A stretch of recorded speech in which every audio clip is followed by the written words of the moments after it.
بسم اللہ الرحمن الرحیم ولا تقولوا لمن يقتل في سبيل الله اموات بل احیاء ولکن لا تشعرون۔ اللہ تعالیٰ کا ارشاد ہے، اور جو لوگ اللہ کی راہ میں قتل کیے جائیں ان کو مردہ مت کہو بلکہ وہ زندہ ہیں، لیکن تم ان کی زندگی کا شعور نہیں رکھتے۔ سورہ بقرہ کی آیت نمبر 154۔ اسی طرح اللہ سبحانہ سورہ آل عمران میں ارشاد فرماتا ہے آیت نمبر 168 سے لے کر کے 170 تک میں، وَلَا تَحْسَبَنَّ الَّذِينَ قُتِلُوا فِي سَبِيلِ اللَّهِ أَمْوَاتًا بَلْ أَحْيَاءٌ عِندَ رَبِّهِمْ يُرْزَقُونَ۔ اور جو اللہ کی راہ میں قتل کیے گئے ان کو ہرگز مردہ نہ سمجھو، بلکہ وہ اپنے رب کے پاس زندہ ہیں، انہیں رزق دیا جاتا ہے، اللہ نے انہیں اپنے فضل سے جو کچھ دیا ہے، فرحین بما آتاہم اللہ من فضلہ، وہ اس پر خوش ہیں، وَيَسْتَبْشِرُونَ بِالَّذِينَ لَمْ يَلْحَقُوا بِهِم مِّن خَلْفِهِمْ، اور اپنے بعد کے مسلمانوں کے متعلق جو ان سے ابھی نہیں ملے ہیں یہ بشارت پا کر خوش ہوتے ہیں کہ ان پر بھی نہ کوئی خوف ہوگا و نہ غمگین ہوں گے، لا خوف علیہم ولا هم يحزنون۔ سورہ یونس کی آیت نمبر 62 اور 63 اور 64 دیکھیں، الا ان اولیاء اللہ لا خوف علیہم ولا هم يحزنون۔ اللہ سنو، بے شک اللہ کے ولی وہ ہیں جن پر نہ کوئی خوف ہے نہ کوئی غم ہے، وہ ایمان والے اور تقوی کی منزل پر فائز ہو کر کے یہ درجہ پائے ہیں۔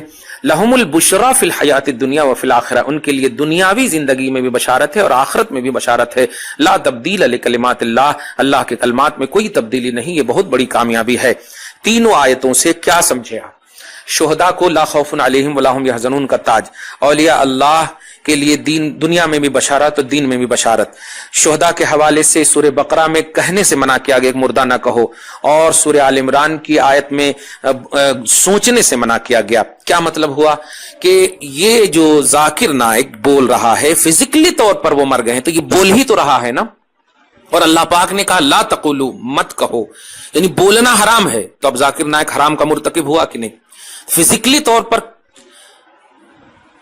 طور پر جسمانی طور پر اللہ پاک کے بندوں بتاؤ، بل احیاء عند ربہم یرزقون، وہ زندہ ہیں اور اپنے رب کے پاس رزق دیے جاتے ہیں۔ یہاں پر اپنے رب کے پاس رزق دیے جاتے ہیں، دنیا میں رب نہیں ہے کیا؟ اور سب سے بڑی آخرت میں ان کو ملے، آخرت میں ملے گا، تو برزخ میں کیا ہوگا؟ برزخ آخرت کی پہلی سیڑھی ہے۔ آخرت کا تصور دے کر کے یہ شہداء کی عظمتوں سے کھلواڑ کیا کہ نہیں اس نے؟ بہرحال دونوں آیتوں میں، ایک آیت میں کہنے سے بھی منع تھا اور ایک آیت میں عقیدہ یعنی سوچنے اور خیال اور گمان کرنے سے بھی منع کیا گیا، اور یہ گمان اور خیال نہیں، ڈائریکٹلی طور پر کہہ دیا۔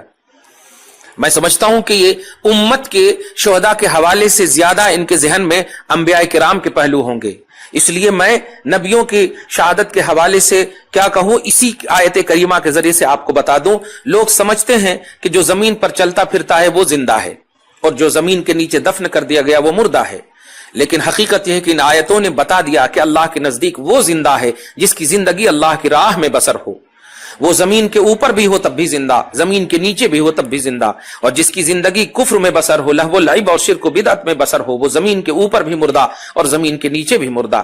اسی لیے اللہ پاک نے سورہ نمل کی آیت نمبر 80 میں فرمایا انک لا تسمع الموتى، کہ اے حبیب مکرم آپ مردوں کو نہیں سناتے۔ کافر زمین پر چلتے پھرتے تھے، ان کو مردہ فرمایا گیا، اور شہید زمین کے نیچے دفن ہو گئے لیکن ان کو زندہ فرمایا گیا۔